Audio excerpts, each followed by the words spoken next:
আপু আপনি চোখে দেখেন না, রাস্তাঘাটে দেখে শুনে হাঁটতে পারেন না?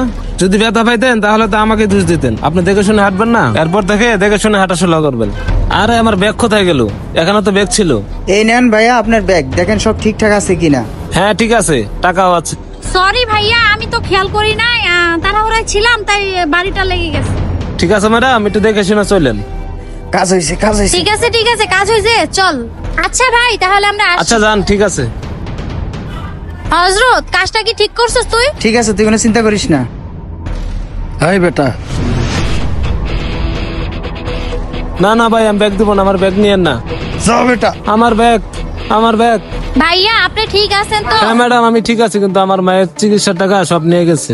কি ব্যাপার, আপনার সব টাকা নিয়ে চলে গেছে? চলেন থানায় যাই, থানায় গিয়ে জিডি করতে হবে, তা না হলে এই টাকাগুলো আপনি পাবেন না। চলেন আমাদের সাথে।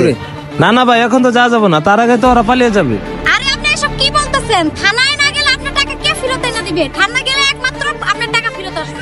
হ্যাঁ ও ঠিকই বলছে, চলেন আমাদের সাথে থানায়। থানায় না গেলে এই টাকাগুলো আপনি ফেরত পাবেন না। আচ্ছা ঠিক আছে ভাই, চলেন।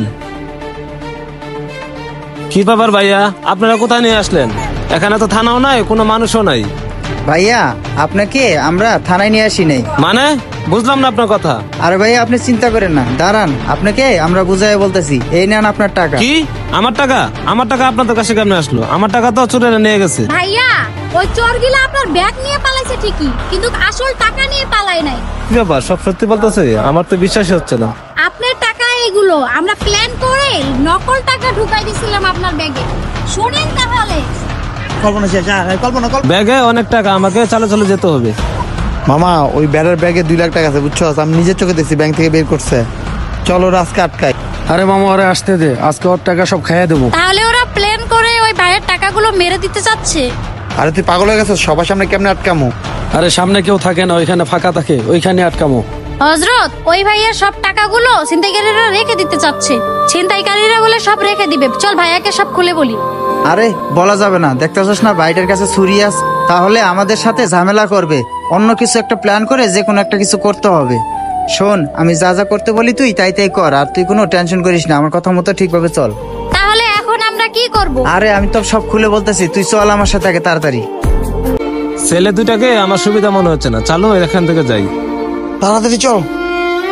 বুঝতে পারছেন ভাইয়া, এই ঘটনাই ঘটছিল আপনার সাথে। এই জন্য আমরা দুজন প্ল্যান করে আপনার এই টাকা ডুপ্লিকেট টাকার সাথে পরিণত করে দিস। বুঝতে পারছেন ভাইয়া? আর ওই ছিনতাইকারী দুটা কাগজের টাকা নিয়ে পালাইছে, অরিজিনাল টাকা নিয়ে পালাইতে পারে নাই। হ্যাঁ, আপনি চিন্তা করেন না, আপনার এই টাকা দিয়ে আপনার মা চিকিৎসা করতে পারবেন।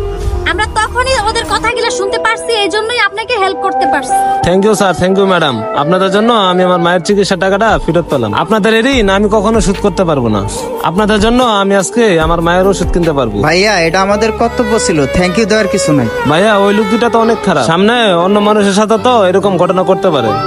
ভাইয়া আপনি কোনো চিন্তা করেন না, এই মেট্রো রেল নিচে কি হয় এটা আমরা ভিডিও করে অলরেডি পুলিশের কাছে জানিয়ে দিই, আর পুলিশ ওদের এমন শিক্ষা দিবে ওরা আর জীবনে এরকম করবে না। আপনি কোনো চিন্তা করেন না, আর এমন অবস্থা করবে পুলিশ, ওরা কখনোই আর কারো চিন্তাই করতে পারবে না। আচ্ছা ভাইয়া, তাহলে আমি যাই, আপনারা থাকেন। আর শুনেন ভাই, আপনি একাই যাবেন না, আপনি একা গেলে সমস্যা হতে পারে, কারণ ওরা বুঝে গেছে এটা কাগজের টাকা, ওগুলা অরিজিনাল টাকা না। ঠিক আছে ভাইয়া, চলেন। তাই বলছি, ভিডিওটা ভালো লাগলে অবশ্যই লাইক কমেন্ট শেয়ার করে আমাদের পাশে থাকেন।